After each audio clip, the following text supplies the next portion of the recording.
vamos dar início à nossa reunião.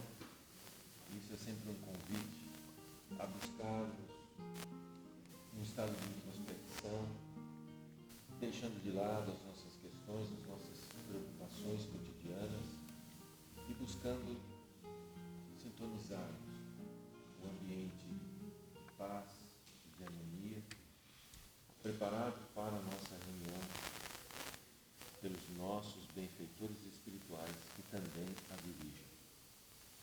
E desta forma, envolvidos por esse clima, evocando o ensinamento do Mestre Jesus, que nos disse que onde dois ou mais estivessem reunidos em seu nome, ali ele também estaria, e inspirados pelo nosso coração, vamos conversar com o nosso Pai. Capítulo o quê? Deus, nosso Pai,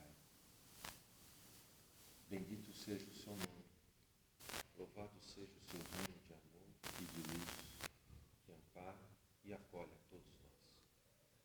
Obrigado, Pai, por esse instante que nos concede para o nosso fortalecimento moral, através da reflexão, do estudo, da conversa fraterna sobre os teus ensinamentos, na doutrina dos Espíritos, no Evangelho do Mestre Jesus. Ajuda-nos, Pai, a entendermos o teu recado para cada um de nós nesta noite. Que a nossa compreensão não fique apenas no teórico, nos temas aqui apresentados, mas que consigamos fazer as devidas relações com a nossa vida cotidiana, com as nossas decisões, com os pensamentos e sentimentos que temos acolhidos dentro de nós, com as nossas posturas. E desta forma, Pai, que tenhamos sabedoria e forças para fazermos os ajustes necessários na nossa conduta interior e exterior, para nos voltarmos para o propósito desta reencarnação. Assim, Pai, te pedimos por todos nós, em especial pelos médiuns e oradores desta noite e pelo nosso querido Lar Espírita Vinha de Luz, que abençoado por vós seja sempre um exemplo de simplicidade, de trabalho no bem e de fidelidade à doutrina dos Espíritos, ao Evangelho do Mestre Jesus. Assim, Pai, sê conosco, agora e sempre, que assim seja.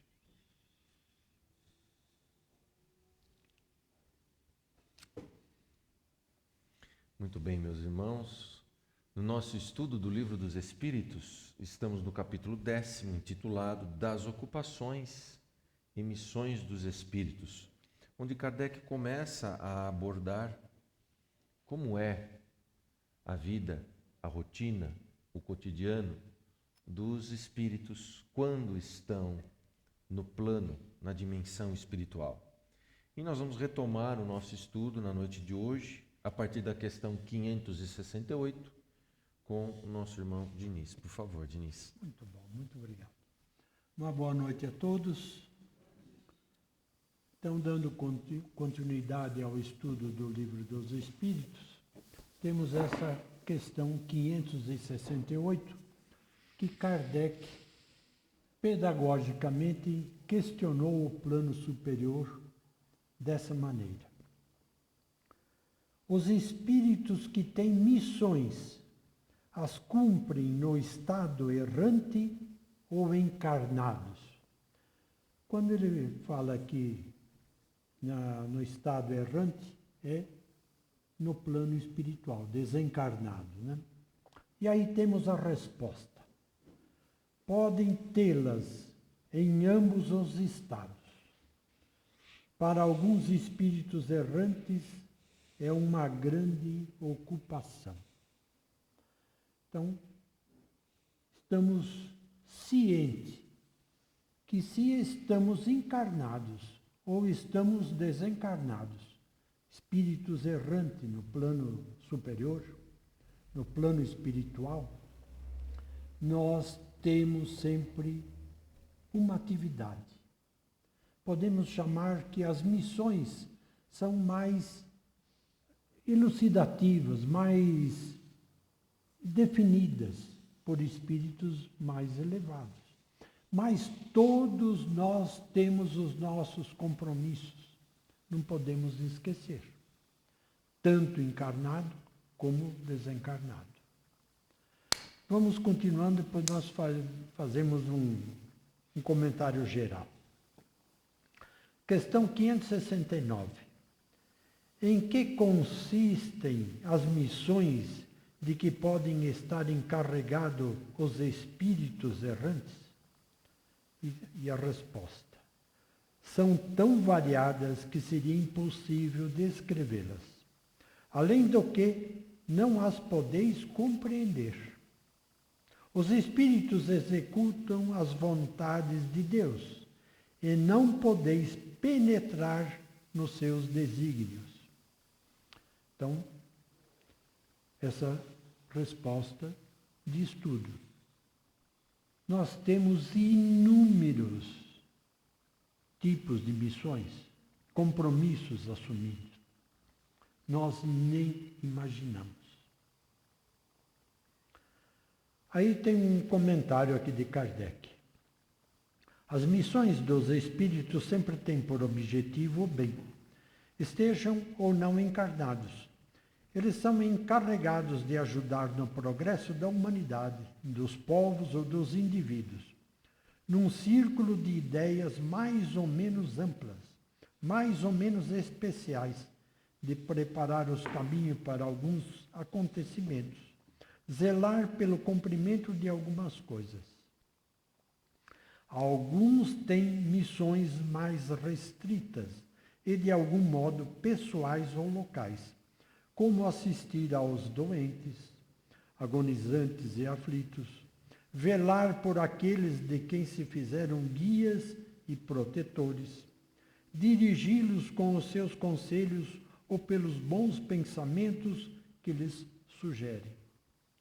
Pode-se dizer que há tantos gêneros de missões quantas as espécies de interesses a vigiar, no mundo físico ou no moral.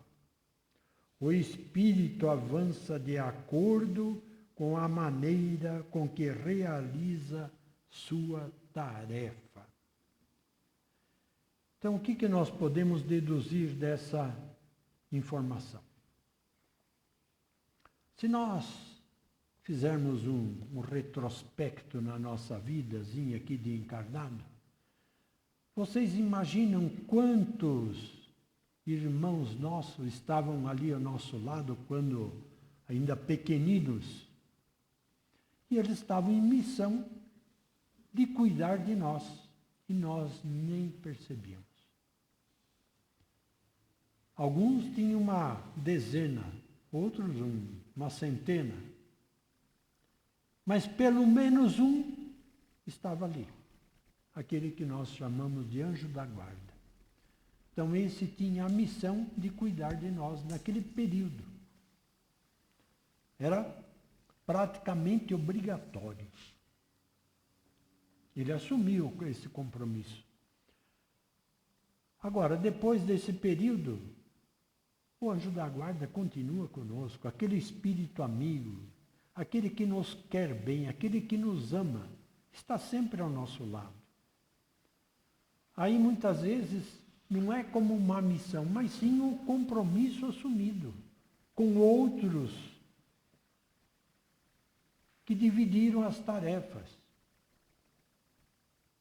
E nós, quando encarnamos aqui, nós temos uma missão. Muitas vezes de cuidar dos nossos filhos também, dos nossos familiares, esposa, marido, dos nossos pais. Quer dizer, nós fazemos uma permuta, né? Os pais cuidam de nós pequenos, nós cuidamos deles quando são um pouco mais velhos do que nós, né? Muitas vezes nós até esquecemos de cuidar dos nossos pais. Quando lembramos já é um pouco tarde, mas ainda muitas vezes dá tempo. Mas é uma missão nossa. Missão muito pequena em relação ao nosso estimado amigo e irmão, Chico Xavier, outros tantos e que no mesmo nível de espiritualidade do Chico Xavier, que nós nem percebemos. Esses têm a missão. E não só na área espírita, tem aquele que tem a missão nas outras áreas, por exemplo, doutrinária também, ou profissionais. Tem aquele que vem com a missão de ser um empresário e dar de comer a inúmeras pessoas. Ele tem a obrigação de manter a empresa para que aqueles irmãos nossos lá, mais simplesinhos, tenham o trabalho e o alimento. Então, como ele diz aqui, são tantas as missões que não tem como ficar dizendo, aquela é a missão melhor, aquela é pior, aquela é tal, aquela é... Não, são inúmeras. Não? E aí, continuando. Questão 570. Os espíritos sempre têm consciência dos desígnios que são encarregados de executar? Resposta: não. Há os que são instrumentos cegos, mas outros sabem muito bem com que objetivo agem. Então, muitas vezes nós estamos aqui e nem imaginamos. Nós estamos numa missão e nem temos ideia. Porque muitas vezes nós não temos nem aquele pensamento de que existe um Deus. Temos irmãos nossos que acham que é só matéria. Quando essa matéria deixar de se movimentar, acabou. Enfim, não. Então eles não têm, muitas vezes, ideia de que existe um plano nos envolvendo, um plano de irmãos nossos aí que nós não conseguimos vê-los. Mas muitas vezes conseguimos senti-los. Sentimos quando ele nos intui para a prática do bem. Evidente que se nós estamos ligados no mal, também pode receber a intuição para o mal. Nos dois sentidos, né? Questão 571. Somente os espíritos elevados cumprem missões?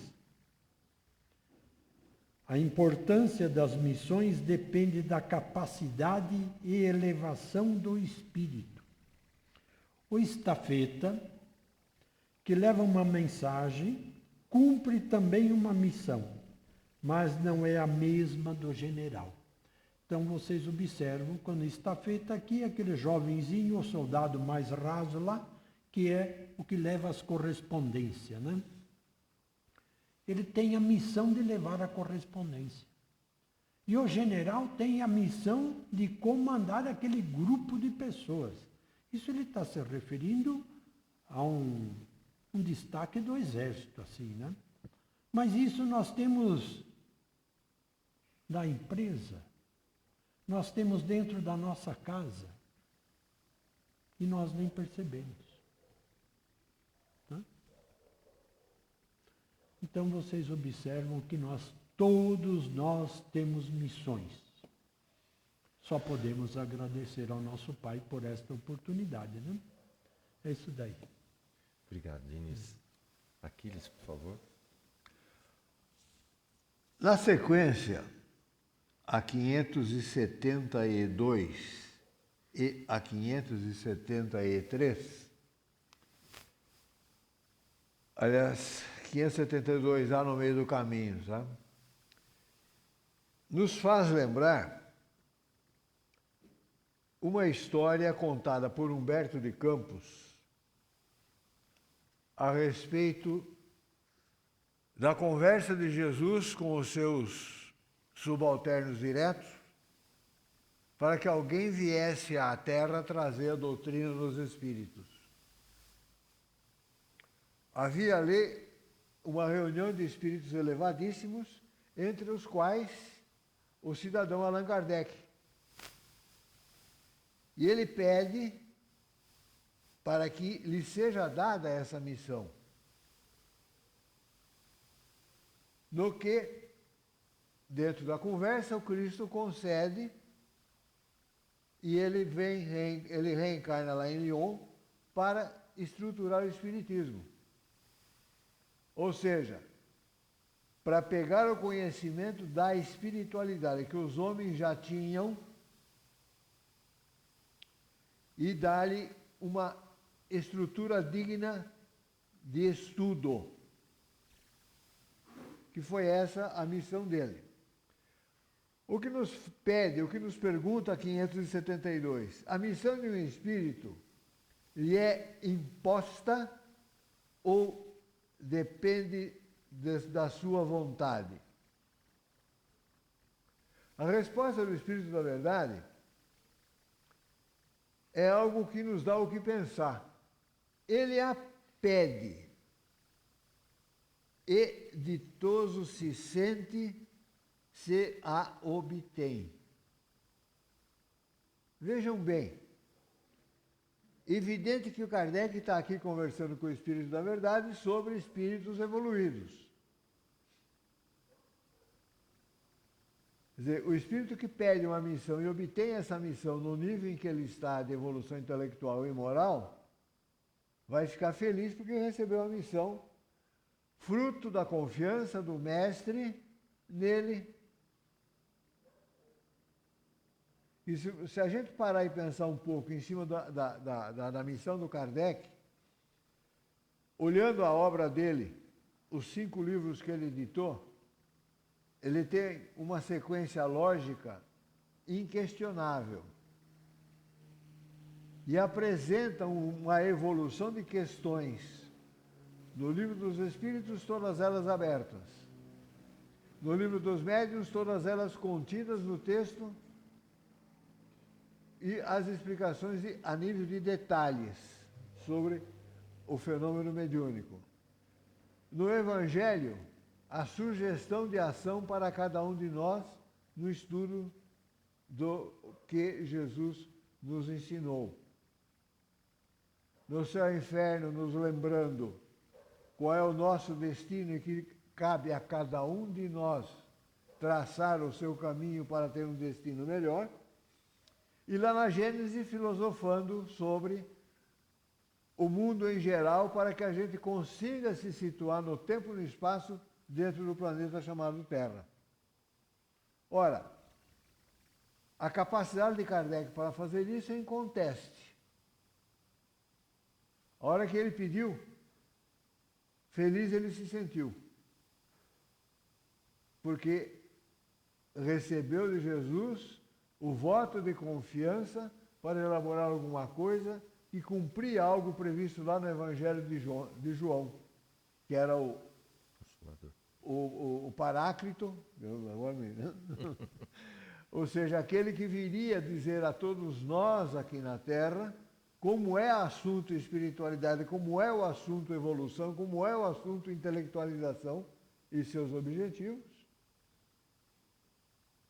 cumprindo a promessa de Jesus contida lá no Evangelho de João. A 572A, pode a mesma missão, vejam onde é que o Kardec vai no detalhe, ser pedida por vários espíritos? E a resposta do Espírito da Verdade é sim.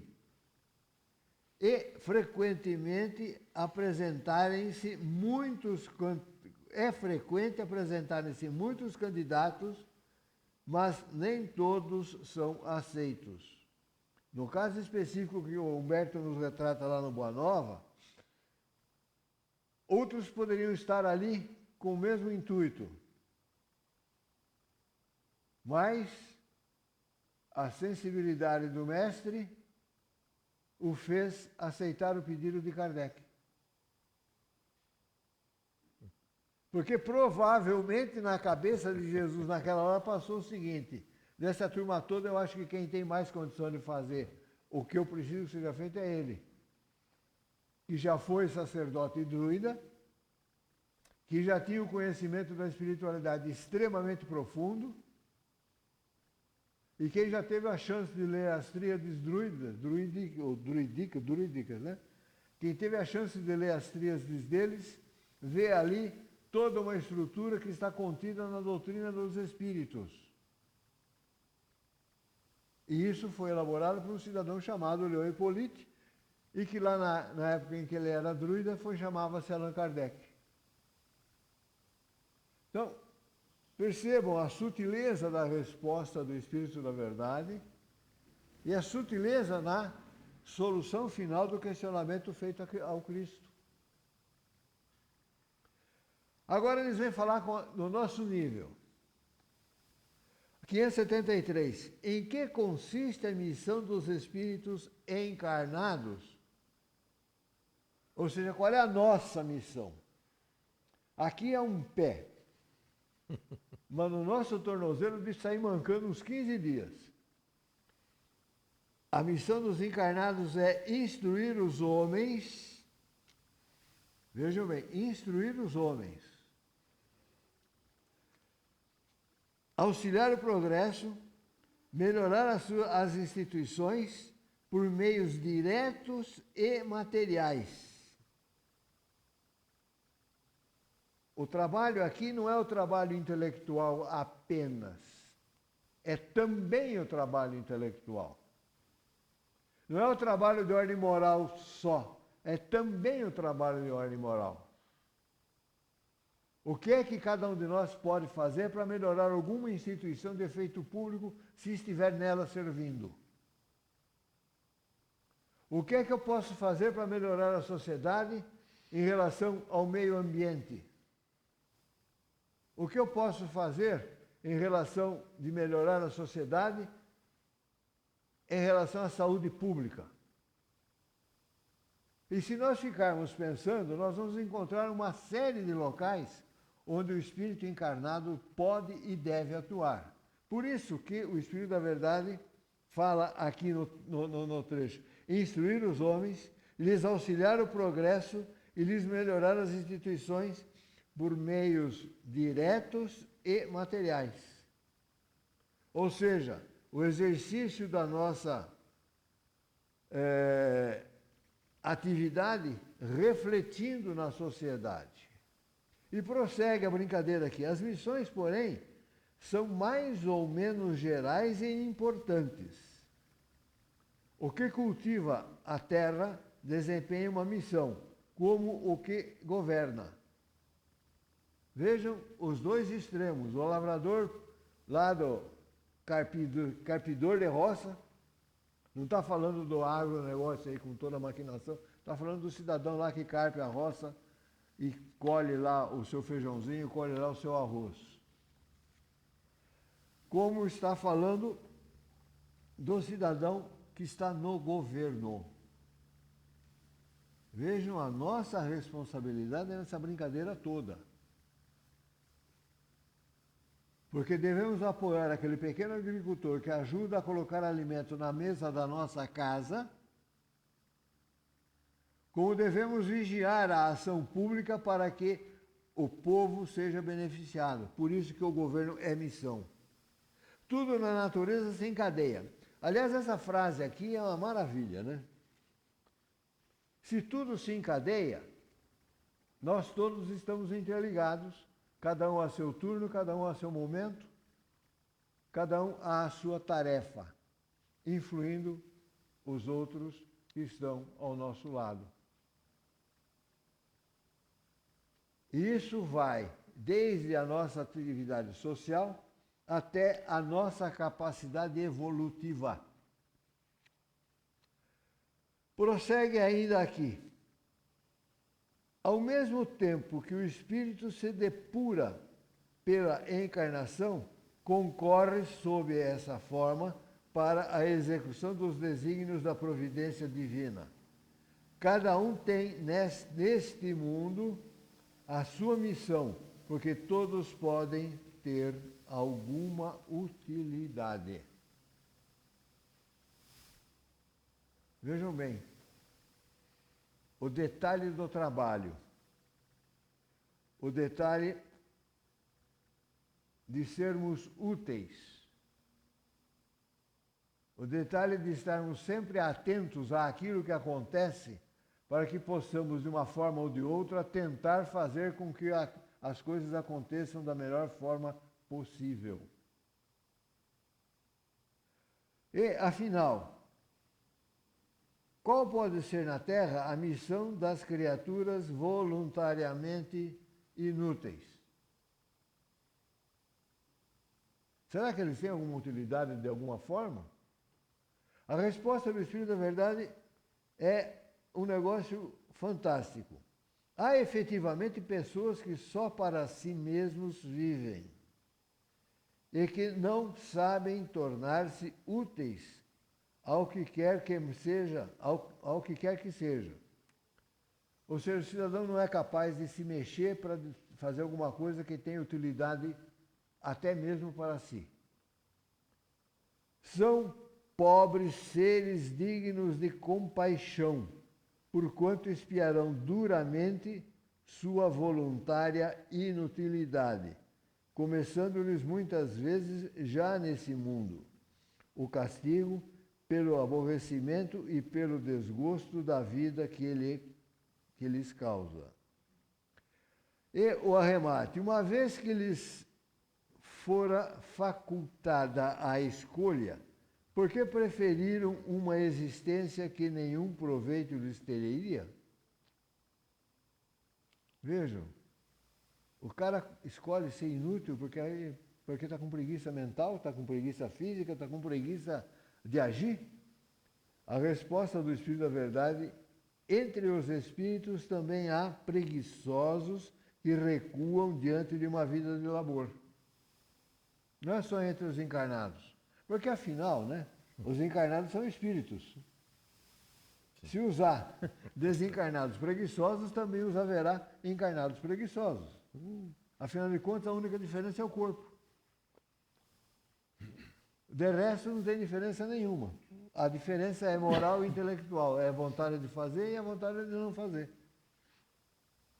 É a única diferença que existe entre nós e os desencarnados. O resto é a mesma coisa, que são todos espíritos. E fecha a questão assim: mais tarde compreenderão à própria custa os inconvenientes da inutilidade a que se voltaram e serão os primeiros a pedir que se lhes conceda recuperar o tempo perdido.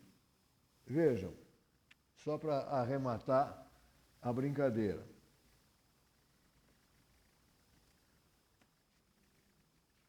A paciência divina é inesgotável. Quando Kardec, o Espírito da Verdade, fala aqui que aguarda o cidadão mudar de atitude, significa lhe conceder o livre-arbítrio. E essa concessão é chamada de responsabilidade em termos práticos. Era isso. Obrigado, Aquiles.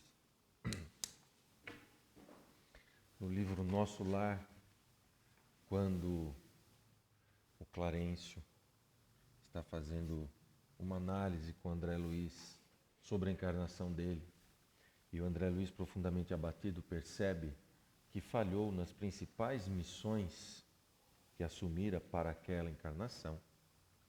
Clarencio diz que ele aprenderia ali, que todos ali no nosso lar sempre encaravam qualquer oportunidade de trabalho, por mais desafiador, por mais espinhudo que fosse, como uma missão.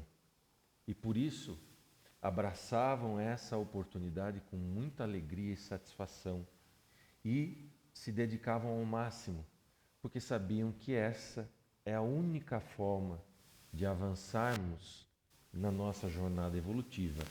Essa é a única forma de construirmos a verdadeira felicidade. E esse tema tem uma relação direta com o capítulo que estamos estudando no Evangelho segundo o Espiritismo. Estamos no capítulo 13, não saiba a sua mão esquerda o que faz a direita. Começamos semana passada o item Instruções dos Espíritos, que, como sempre dizemos, é a parte do capítulo do Evangelho que traz textos dos Espíritos superiores, nos orientando como colocar em prática os conceitos que foram trabalhados na primeira parte do capítulo. E nós estamos num tema bastante impactante, bastante provocador para nós, que é justamente a caridade material e a caridade moral. Tema este que nós vamos recomeçar pelo item 10º, com o Diniz, por favor. Muito bom. Então é um capítulo bastante interessante, né? Como todos os outros também são. E para melhor esclarecer a todos nós, teve um irmão nosso que passou a mensagem a Kardec lá em 1860. E ele não deu nome, não se identificou, mas falou que era um espírito protetor. Então vejam bem, ele também tinha uma missão de cuidar de alguém, estava passando informação, estava fazendo a tarefa dele, né?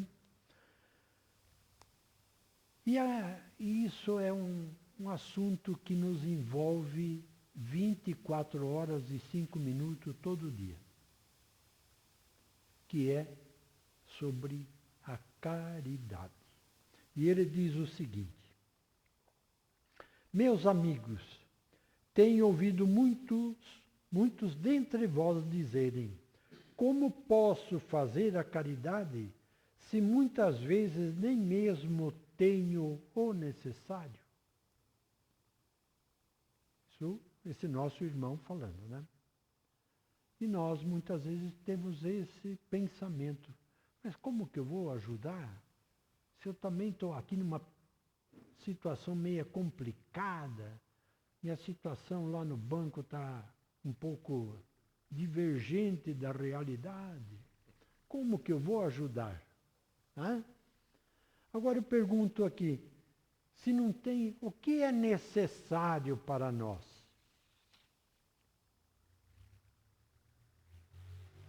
Muitas vezes nós temos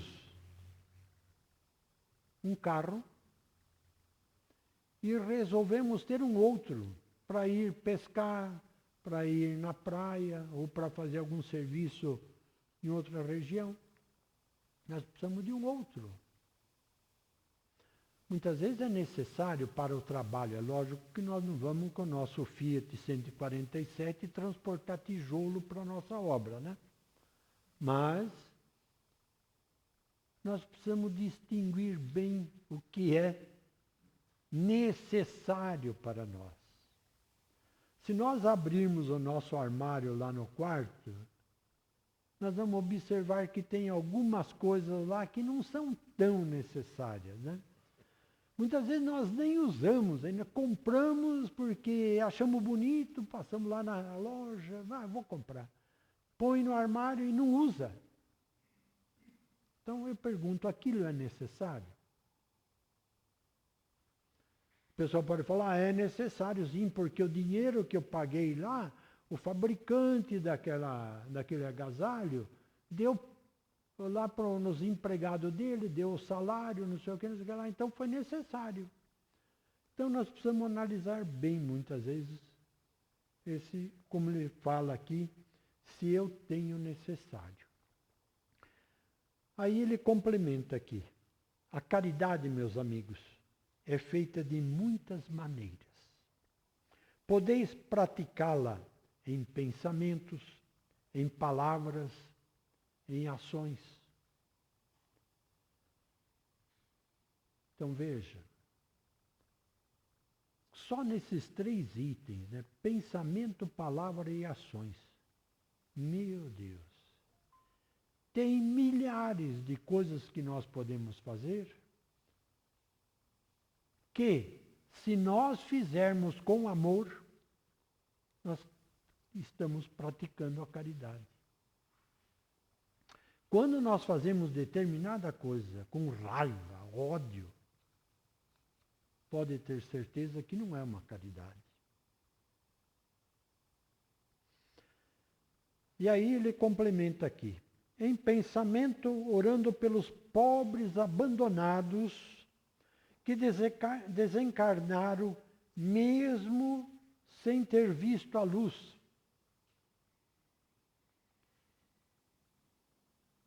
Veja, muitas vezes nós temos o pensamento de orar por aqueles pequeninos que desencarnam nas maternidades, muitas vezes nas casas recém-nascidos.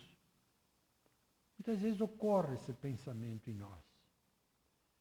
Então, se nós fizermos uma oração com desejo realmente de solicitar ao nosso Pai misericordioso que conceda um amparo àquele espírito que desencarnou, sem cumprir muitas vezes o compromisso que ele tinha assumido.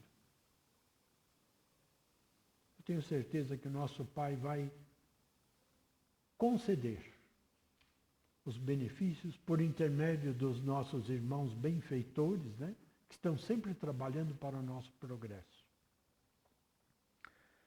Aí ele diz o seguinte também, que uma prece alivia o tormento deles, né?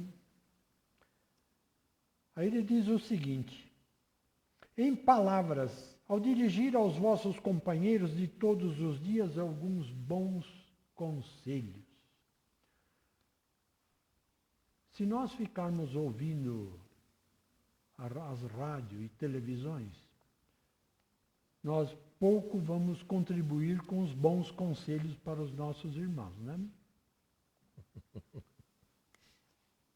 Então, nós precisamos tomar cuidado com o que nós vamos falar para os nossos irmãos. Muitas vezes nós temos no nosso íntimo alguns pensamentos que não devem nem ser expostos.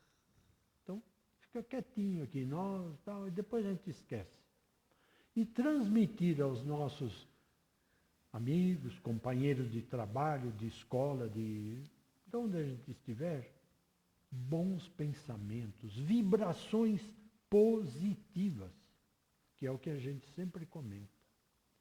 Estar com os pensamentos elevados, ter pensamentos bons. Né? E aí ele vai mais adiante. Aos homens aflitos pelo desespero, pelas privações e que ofendem o nome do Altíssimo, dizei-lhes: eu era como vós, sofria, era infeliz, mas acreditei no Espiritismo. E vede, agora sou feliz. E isso acontece conosco. Né? Porque nós não estamos aqui na casa espírita por acaso, né? Aos velhos que vos disserem, é inútil, estou no fim do meu caminho, morrerei como vivi. Responderei, Deus tem para todos nós uma justiça igual. Lembrai-vos dos trabalhos da última hora. As criancinhas que já viciadas pela maldade dos mais velhos vão se perder pelos caminhos, prestes a ceder às más tentações. Dizei-lhes, Deus toma conta de vós, meus queridos pequenos. Então vejam, os nossos amigos, irmãos nossos que têm a tarefa de conduzir as crianças, como professores, como instrutores, como tomadores de conta de crianças. Vejam que oportunidade maravilhosa que todos têm para cumprir a sua tarefa, cumprir a sua missão, praticando a caridade com amor. Então, a gente observa que mesmo dentro da nossa casa espírita, tem pessoas que praticam essa caridade tomando conta das crianças ali na sala ao lado. Imagine, por exemplo, nessas escolas, educandários, né, que educam as crianças pequenas. Né? Que oportunidade maravilhosa de praticar a caridade. Desde que vá para aquela tarefa com vontade, com amor. Porque se vai para uma tarefa dessa com raiva, levanta já tropeçando, né? E vai... Chutando o pé da cama. E vai cuidar das crianças com aquela revolta toda. Então aquele dia é bom nem ir. Faça uma outra atividade, resolva de outra maneira para não criar um ambiente pernicioso. Isso ocorre tanto nas escolas como no trabalho. Vocês imaginam, por exemplo, que oportunidade maravilhosa uma dona de casa preparar o almoço para os seus filhos, para o seu marido, para os seus irmãos que muitas vezes estão naquela casa. Se ela pratica aquela ação com vontade, com amor, imagine que caridade maravilhosa. Está sendo reconhecida, está tendo lá anotações de bônus celestiais. Quer dizer, é tão fácil a gente fazer isso, não é verdade? Agora, se ficar choferando o fogão com raiva, capaz de pegar fogo até no fogão, né? E não naquela chaminha só. Então, nós temos inúmeras oportunidades de praticar a caridade. E tem um trechinho aqui, que esse irmão nosso aqui passou da seguinte maneira. Meus amigos, a cada novo regimento o general fornece uma bandeira. Isso, ele está falando como se fosse um exército, o general dá uma bandeira àquele regimento, né? E ele diz o seguinte, eu vos dou a minha bandeira, que é este ensinamento do Cristo. Amai-vos uns aos outros. Então vejam, a nossa bandeira qual é, né? Amai-vos uns aos outros. Praticai-o. Reuni-vos em redor desta bandeira e recebereis a felicidade e a consolação. Só isso que nós precisamos, receber a felicidade. Aí nós seremos felizes, que é o que nós desejamos. Não? É isso daí, senhor. Obrigado, Diniz. Aqueles, por favor. Na sequência, vem uma virtude que é um dos maiores desafios que cada um de nós pode ter. A indulgência. A indulgência é a capacidade que a pessoa tem de aceitar o outro do jeito que ele é, de socorrer o outro sem humilhá-lo, de sentir-se feliz quando aquele auxiliado fica contente com o que recebeu e tem a condição, mantém a condição de orar por aqueles a quem presta socorro para que eles tenham sucesso e possam deixar de ser pessoas necessitadas de socorro. Esse trecho no Evangelho do Adolfo, bispo de Alger, e ele conclama a cada um de nós a fazer, a praticar a indulgência no nosso dia a dia. Ele começa o texto dizendo o seguinte: a beneficência, meus amigos, dar-vos-á nesse mundo os mais puros e suaves deleites, as alegrias do coração, que nem o remorso nem a indiferença perturbam. Vejam quão profundo é o resultado da prática da indulgência. Vejam quão profundo é a ação caritativa praticada com indulgência. Porque por trás do que ele nos diz aqui, recebemos por sermos indulgentes, está a ação caritativa. Nesses vários exemplos que o Diniz nos deu, e outros mais que cada um de nós pode descobrir se for voltada a sua atenção para servir aos outros, a fim de que os outros possam sentir-se melhores. A indulgência começa dentro da nossa casa. Via de regra, a gente embirra com o outro com quem convivemos por questões extremamente profundas. Não chega a 1/1000 de milímetro a profundidade das questões. Normalmente nós invocamos, porque aquele com quem nós convivemos levantou e olhou para a gente de olhar torto porque ele não levantou bem. E a gente não entende isso e dá logo uma paulada.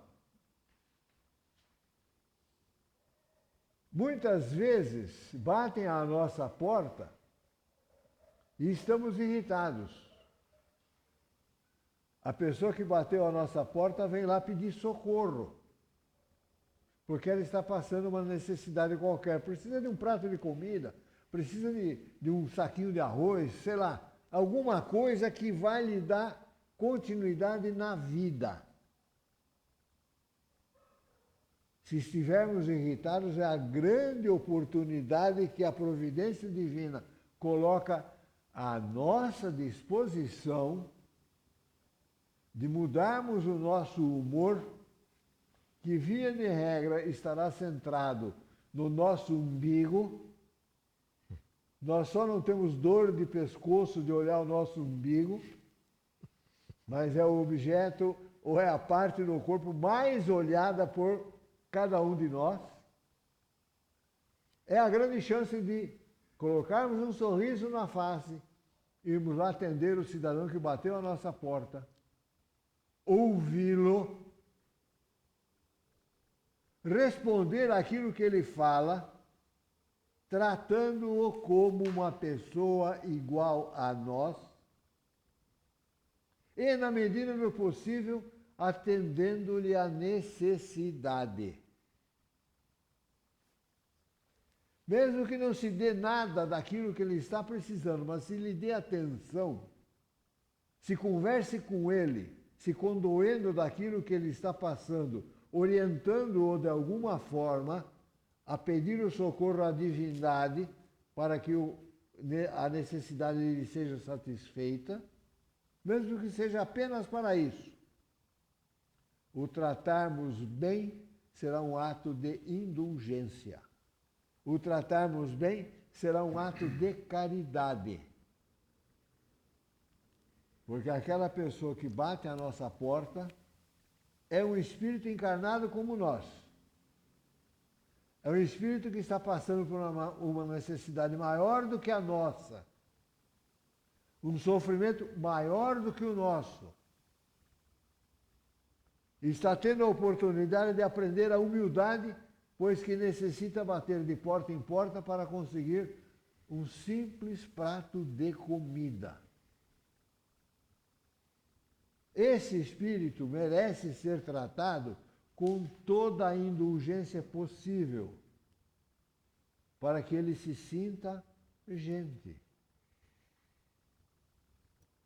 Quando ele se sentiu gente e foi embora agradecendo, aí é o momento de nós nos sentirmos bem, aí é o momento de nós nos sentirmos satisfeitos conosco mesmo, porque, primeiro, deixamos de lado a ira que nos assombrava, de que estávamos possuídos antes de baterem ao nosso portão. Segundo, conseguimos equilibrar o nosso tom de voz, conseguimos equilibrar o nosso humor. E terceiro, fizemos uma pessoa que nem sequer conhecemos e que muito provavelmente não as veremos mais, sentir-se bem. Aí nós entramos no que fala Adolfo aqui no texto. Ele diz que nós não sabemos ou não compreendemos tudo o que de grande e de agradável encerra a generosidade das almas belas, sentimento que faz olhe a criatura as outras como olha a si mesmo. Ou seja, ao conseguirmos fazer alguém se sentir bem porque conversou conosco, fazer-se sentir bem porque conseguimos dar-lhe um socorro daquilo que ele precisava, e o despedimos ao se retirar da nossa presença com um vá com Deus, Deus te proteja, Deus te abençoe, nós estaremos dando àquela criatura que a nossa porta bateu a sensação de que ela é uma pessoa importante, de que ela tem que ter ânimo para continuar a sua luta, porque alguém ali lhe disse isso. Quer dizer, essa ação que provoca a reação do outro para tentar sair da sua situação desconfortável, essa ação é a verdadeira caridade moral. O alimento, o trocado financeiro, a peça de roupa, ou seja lá o que for que a gente dê a essa pessoa, é o móvel da ação, é aquilo que nos leva a praticar a ação. Só. A importância toda está no sentimento que nós transmitimos à pessoa que se apresentou à nossa frente, mostrando necessidades. Ora, quando conseguimos dar a alguém esse tipo de sensação, nós estamos construindo naquela pessoa a confiança no Pai. Nós estaremos colaborando para que ela tenha um objetivo de reequilibrar-se. Porque pelo simples fato de termos atendido a pessoa da forma carinhosa, afável, mostrando que a entendemos, auxiliando-a, ouvindo e auxiliando-a, dando-lhe alguma coisa material que ela necessite dentro da nossa possibilidade, e da nossa possibilidade tem que ser um ato honesto da nossa parte. Não pode dizer não posso com uma centena daquilo que o cidadão está pedindo lá dentro da nossa casa. O nosso não posso deverá ser dito se efetivamente não pudermos. Se a nossa circunstância naquele instante não permitir que auxiliemos a pessoa.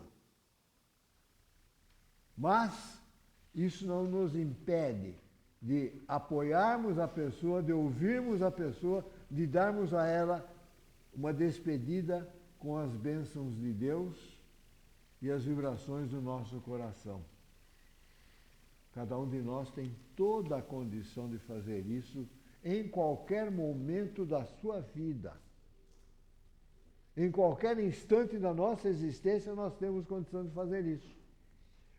O nosso amigo Adolfo aqui diz que não conseguimos atinar com a profundidade desse tipo de atividade e menos ainda com o resultado que isso significa para nós. Da leitura do texto do Adolfo, até por egoísmo ser bom é melhor. É evidente que a prática da bondade, provavelmente começando em cada um de nós com o objetivo de atingir um equilíbrio melhor, quer dizer, um objetivo centrado em nós mesmos, nos levará gradativamente a praticar a bondade de forma automática, sem pensarmos nas consequências para nós. E a partir desse instante, nós estaremos sentindo o coração leve, os pensamentos voando para Deus pela prece e o apoio da espiritualidade. Os espíritos não cansam de nos dizer de que a grande dificuldade deles em nos apoiarem quando fazemos alguma coisa boa é que nós fazemos aquela coisa boa pensando exclusivamente em nós. Não somos capazes de fazer aquela coisa boa pensando que aquele cidadão que está recebendo a nossa bondade é nosso irmão. É tão filho de Deus quanto cada um de nós. É tão nosso irmão e está tão encarnado quanto nós. E que, portanto, merece o nosso respeito, precisa da nossa palavra afável e necessita do nosso socorro material, muitas vezes irrisório para cada um de nós. E para ele de extrema importância, porque vai permitir-lhe continuar a existência encarnada. O nosso amigo aqui, o Adolfo, ele continua nos exaltando a necessidade de sermos indulgentes para com aqueles que conosco convivem, para que possamos ter como resposta a essa indulgência a nossa paz interior. Era isso. Obrigado, Aquiles. Nós vamos agora ouvir, refletir as orientações dos nossos benfeitores espirituais para nós nesta noite. Lisiane, por favor. Sim.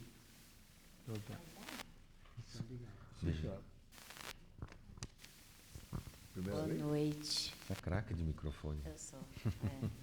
É. Boa noite, gente. Amigos de hoje e de longa data. Vamos aqui hoje raciocinar sobre a fé que devemos ter na vida, abraçada à esperança de dias a nascer. Se hoje o teto lhe falta, tenha certeza que na casa de Deus seu lugar existe. Se o agasalho é pouco, tenha certeza que na casa caridosa o auxílio pode encontrar. Se o alimento está precário, não lhe faltará forças para o trabalho. Se a solidão lhe atormenta, não lhe falta amigos espirituais a lhe abrandar as emoções. Tenha fé. Acredite nos alicerces que pode construir com suas próprias mãos. Os muros não precisam ser altos, mas apenas fortes. O alento existe a todos aqueles que fazem da fé seu guia e da esperança o sonho do amanhã. Vejam, meus irmãos, se a pedra te faz tropeçar, erga-te e siga. E não esqueça de agradecer por este equívoco, pois algo deve ter aprendido. Se a dor lhe atormenta e derruba, olhe adiante e creia na busca do caminho feliz, e as respostas lhe surgirão. Se o abismo lhe assombra, erga as mãos ao céu, ore fervorosamente, peça ao Pai e aos anjos amigos que te orientem e tragam, se possível, luzes de ideias para sobrevoar ao chão que se perde. Creiam, abracem a fé, tenham esperança, e assim Deus lhe ajudará a encontrar o caminho do amor. Paz a todos. Obrigado, Lisa. Vamos para a parte final da nossa reunião. Após a prece de encerramento, teremos os trabalhos de passe, para os quais convidamos Ivani, Maria Lúcia, Miriam, Melissa, Luiz, Ricardo, Daniela e Vladimir. Leonor, por favor. Senhor Jesus, que nesse instante, Mestre, possamos unir os nossos pensamentos em vibrações de paz, em vibrações de amor, para que todas essas vibrações possam envolver aqueles que se inscreveram nas nossas listas, para que se sintam mais reconfortados. Pedimos também, Senhor, a sua paz para todos aqueles que se encontram nas cadeias públicas, nos hospitais, as crianças que estão em educandários, a todos aqueles que moram nas ruas. Pedimos também pelos nossos lares, para que haja renovação fluídica, cômodo por cômodo. Pedimos pelos nossos parentes, pelos nossos amigos, por nós mesmos, e que o Senhor também possa abençoar este lar, agora e sempre, que assim seja.